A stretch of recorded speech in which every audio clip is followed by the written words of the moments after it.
देश के संविधान को खत्म करने का इन्होंने बेड़ा उठाया है। दलितों को, मजदूरों को, किसानों को, महिलाओं को कुचलने का काम इन्होंने किया है। डेमोक्रेसी के तहत सबको बात करने का हक है और वो आजादी आप छीन नहीं ले सकते। वो आजादी हमको मिली है जवाहरलाल नेहरू से, वो आजादी हमको मिली है महात्मा गांधी से, वो आजादी हमको मिली है डॉक्टर अंबेडकर से। मोदी साहब, आप कितनी भी कोशिश करो हमको मिट्टी में दबाने की, हम बीज हैं, बार बार उठने की आदत है हमको। मैं इतना ही कहूंगा कि आज इंडिया अलायंस के सभी नेता यहाँ पर आए, अपनी बात रखे, इसीलिए मैं उनका सबका धन्यवाद करता हूं। ये इंडिया अलायंस क्यों बना? इंडिया अलायंस इसलिए बना जो मोदी जी, शाह, इन्होंने डेमोक्रेसी को खत्म करने का एक बीड़ा उठाया है। देश के संविधान को खत्म करने का इन्होंने बेड़ा उठाया है। दलितों को, मजदूरों को, किसानों को, महिलाओं को कुचलने का काम इन्होंने किया है और अभी भी कर रहे हैं। इस देश के डेमोक्रेसी को खत्म करने के लिए ही 146 एमपीज को इन्होंने बाहर निकाला। कोई कुछ नहीं बोला। हमारे राम गोपाल यादव जी यहाँ नहीं है, उन्होंने बहुत दूर बैठे थे। ऐसे कई जो 147 एमपीज में दूर दूर बैठे थे, मुंह भी नहीं खोले थे, बोलने का बात उनको समय भी नहीं मिला, लेकिन उसको सस्पेंड किया गया। सस्पेंड करने के बाद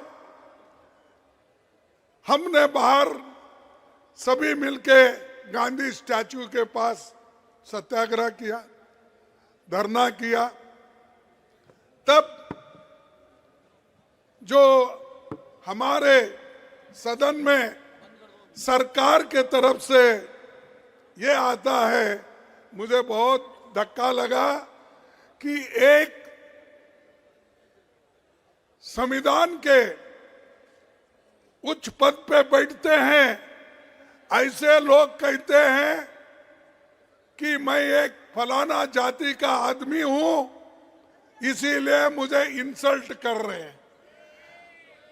अरे अगर आप देश के संरक्षक करने का अधिकार लिए हैं, संविधान के तहत आप चलने का वायदा किए हैं, तो आप जात पात की बात अंदर करते हो और जात पात पे चलने की बात करते हो। अगर आपकी हालत यही है तो मेरे जैसे दलित की हालत क्या होगी? मैं जब उठता था, सदन में उठता था बात करने के लिए, आपके तरह आवाज उठाने के लिए, तो उस वक्त कभी मुझे मौका नहीं मिलता था। जब कभी भी देश में जब महिलाओं के ऊपर रेप होती है, जब कभी दलितों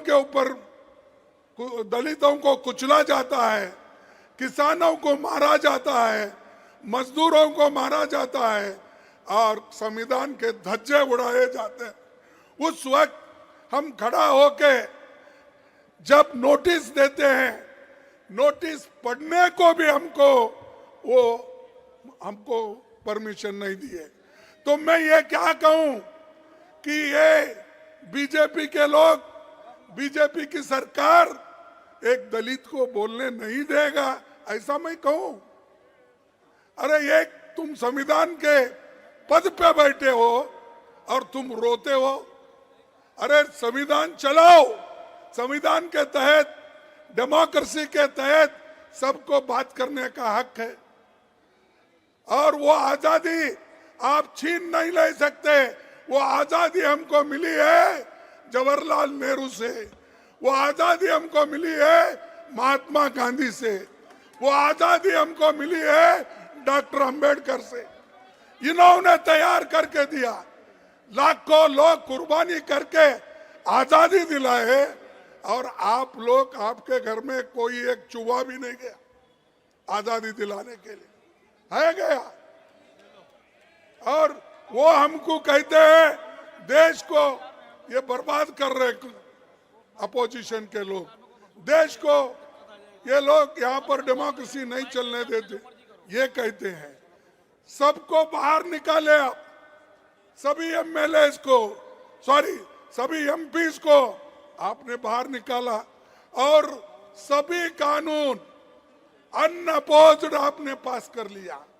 3 क्रिमिनल कानून ऐसे हैं, आगे आने वाले दिन में वो सारे सिटीजन्स को सताएंगे। अच्छे कानून को हम स्वागत करते हैं, किसानों के लिए भी ऐसा ही किया, मजदूरों के लिए भी ऐसे ही कानून लाए। तो इसलिए भाइयों हमको लड़ना है, और ज्यादा से ज्यादा एक होकर हमको लड़ना है। तो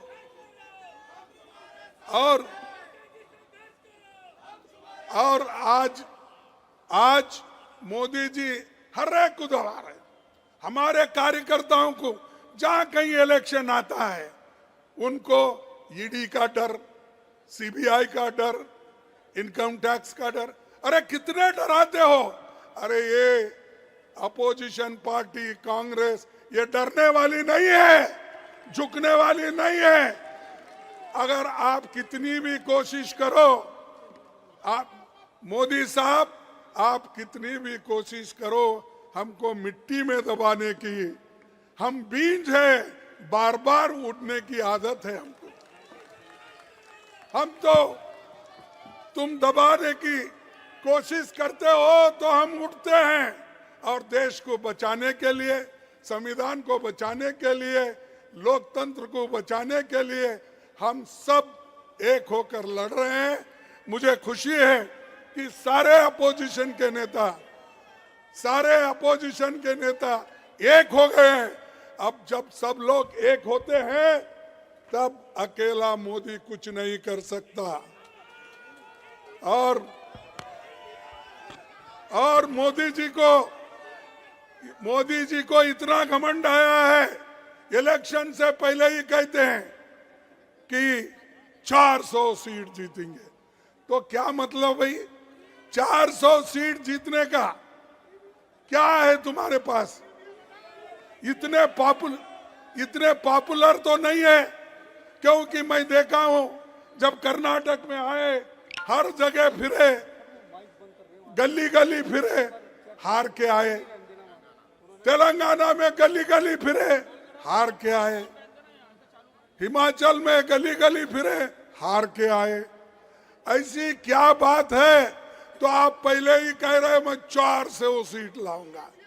अरे आपको जो जनता आपको सत्ता में बिठाई है वो जानती है कि आपको सत्ता से कैसा बाहर निकालना, नीचे गिराना। तो इसलिए मैं इतना ही कहूंगा, आप सभी लोग यहाँ आए हैं, सभी नेताओं का भाषण सुने हैं, तो इंडिया अलायंस एक होके लड़ रही है, इसको आप साथ दीजिए, एक हो जाइए।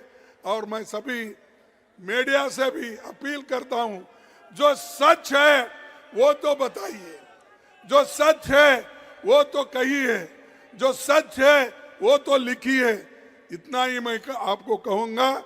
और आप सभी को, युवाओं को, और जो ये अनएम्प्लॉयमेंट का प्रॉब्लम है, जैसा राहुल जी ने कहा, और इन्फ्लेशन का कीमतें बढ़ रही है, इसके बारे में हमको ज्यादा सोचना है। उस नजर से आप देखकर एक हो जाएंगे और आगे हमको पूरा सपोर्ट करेंगे। इतना कह के मेरे भाषण को समाप्त करता हूं। जय हिंद, जय हिंद, जय हिंद, जय हिंद। धन्यवाद।